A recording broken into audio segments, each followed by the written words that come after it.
Hello everyone, my name is Partharthi, and after discussing all the 4 questions of the earlier 4 videos, now we will discuss the question number 5th, जो कि आपका deal करता है भारतीय साक्ष्य अधिनियम और murder, that is BNS all together. ठीक है, आओ पहले क्वेश्चन पढ़ते हैं। क्वेश्चन नंबर कहता है the appellant has been convicted for the offence punishable under 302। अब 302 खत्म हो चुका है क्योंकि IPC खत्म हो चुका है, तो अब नया सेक्शन आपका 103। चलिए देखिए, तो आपका 302 खत्म हो चुका है, अब आपका है 103, जिसके तहत सेक्शन से में कुछ थोड़े बहुत चेंजेस हैं। इस केस में या इस फैक्ट में कुछ चेंजेस नहीं है, वो एज इट इज़ ही है। And he had been sentenced to undergo life imprisonment, तो कन्विक्शन के बाद उसको लाइफ इम्प्रिजनमेंट भी सज़ा भी हो चुकी है एपिलांट को, right. The prosecution's case was based upon the last seen theory. Last seen theory है जो कि BS से भारतीय साक्ष्य अधिनियम का कॉन्सेप्ट है, वो देखेंगे अभी। As the body was found in the house of the appellant at about 5 PM। अब लास्ट सीन थ्योरी मतलब आप आखिरी बार आप बॉडी के साथ देखे गए थे, तो आप पे केस लग रहा है, आप पे मर्डर का केस लगा रहे हैं। ठीक है, अब वो थे कि नहीं थे वो बात की कहानी है। About 5 PM on the date of incident when the accused was present in his house. However, no credible evidence was given by the prosecution to prove the last scene theory. अब credible information कोई क्या पुख्ता जानकारी, पुख्ता evidence पेश नहीं कर पाया, कौन? प्रोसिक्यूशन लास्ट सीन थ्योरी के लिए। Decide the applicability of section 106। अच्छा, जैसे BS है, BS से कभी 106 नहीं है, 109 है। ठीक है, तो 106 नहीं है, 109 है BSA का। चलिए, अब इससे पहले एक छोटी सी चीज़ पहले 109 चलो खोल लेते हैं, उसके बाद एक चीज़ पढ़ते हैं। ये आपका सेक्शन 109। अच्छा, 109 आपका burden of proof, right, burden of proving the fact. एक चीज़ नोट करो कि भाई बर्डन ऑफ प्रूफ से पहले एक चीज़ होती है स्टैंडर्ड ऑफ प्रूफ। ठीक है, ये स्टैंडर्ड ऑफ प्रूफ क्या होता है?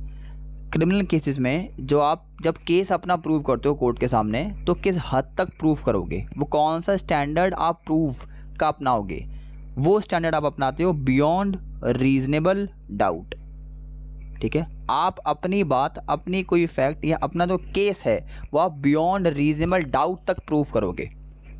अब बियॉन्ड रीजनेबल डाउट क्या होता है, वो कोर्ट का प्रेरोगेटिव है।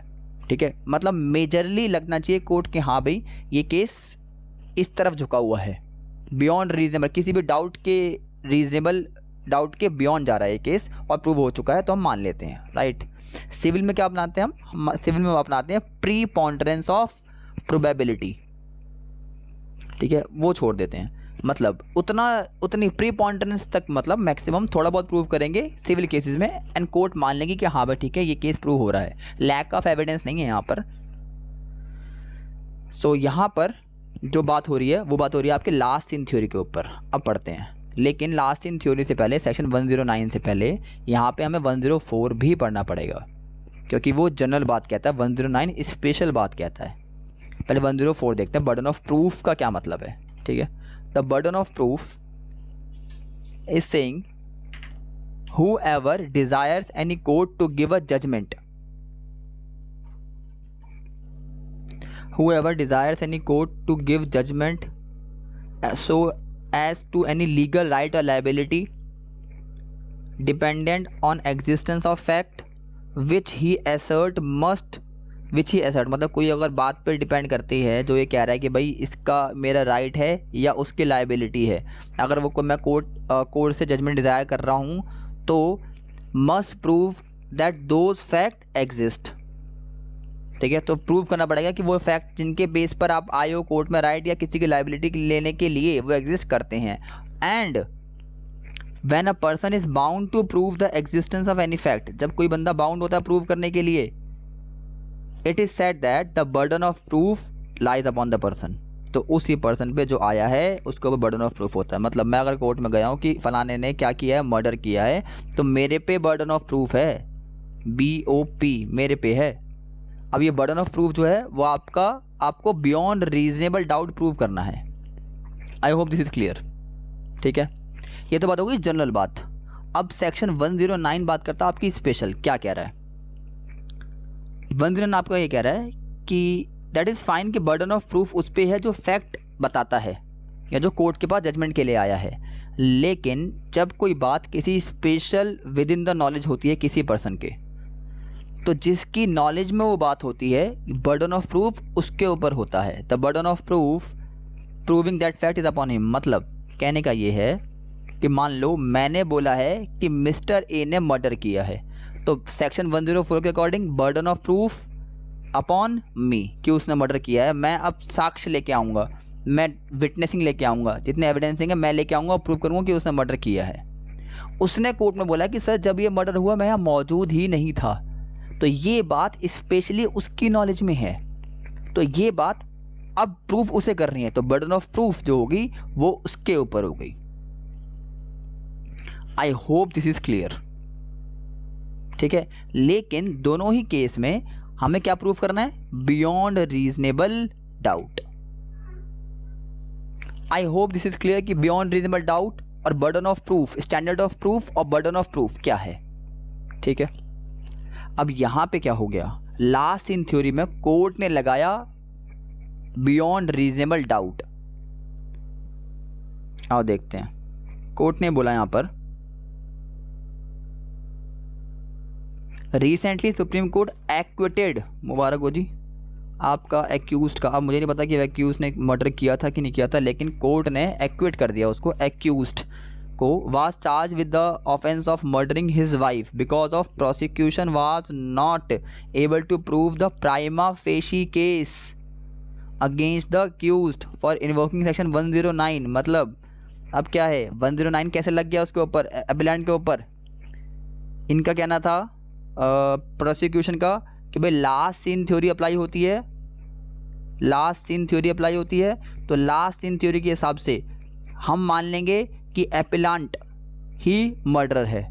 अब एपेलेंट कह रहा है मैं मर्डर नहीं हूँ, तो ये बात उसकी स्पेशल नॉलेज में है, तो उसे प्रूव करनी है सेक्शन 109 की एप्लीकेबिलिटी के हिसाब से, ठीक है। लेकिन कोर्ट ने क्या बोला कि लास्ट इन थ्योरी आप जो सहारा ले रहे हो वो ही ठीक से प्रूव नहीं हो रही।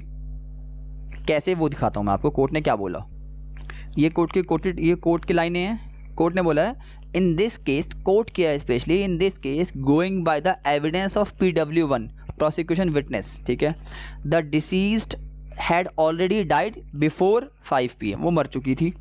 And the said witness stated that the appellant came back home at 7 PM, तो 7 बजे आया। अब एक बात, वही बात कि उसको बियॉन्ड रीजनेबल डाउट प्रूव करना है।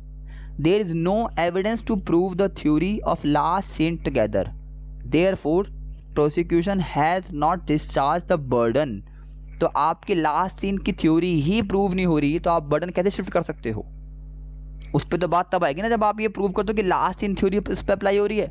तो कुल मिला के लास्ट सीन थ्योरी के साथ आपको बर्डन ऑफ प्रूफ और स्टैंडर्ड ऑफ प्रूफ भी अप्लाई करना पड़ेगा। खाली आप ये बोलकर नहीं छोड़ सकते कि लास्ट सीन थ्योरी उस पर अप्लाई हो रही है, अब उसे प्रूव करना है कि वो वहाँ पर नहीं था। I hope this law is clear. Court ने फिलहाल बाद में बोला है देयरफॉर द प्रोसिक्यूशन मिजरेबली, बुरी तरीके से fail to prove the only circumstances it relied upon. खाली एक ही तो बेस था उसका, लास्ट इन थ्योरी, वो भी ठीक से प्रूव नहीं कर पाया वो। Namely that appellant and the deceased were last seen together, therefore the prosecution has failed to bring home the charge of the offence of murder punishable under section 302 that is 103 of BNS the code added. The case was Manharan Rajwade versus State of Chhattisgarh, Criminal Appeal number 818/2019. I hope this was clear to everyone. The law related with the last in theory, section 104, 109, burden of proof, standard of proof, and the interpretation by the Supreme Court. तो जब भी last in theory prove करना पड़ेगा तो उसमें भी आपको beyond reasonable doubt prove करना पड़ेगा, प्राइमा फेशी केस इस्टेब्लिश करना पड़ेगा, उसके बाद ही आप शिफ्ट कर सकते हो। This was the case.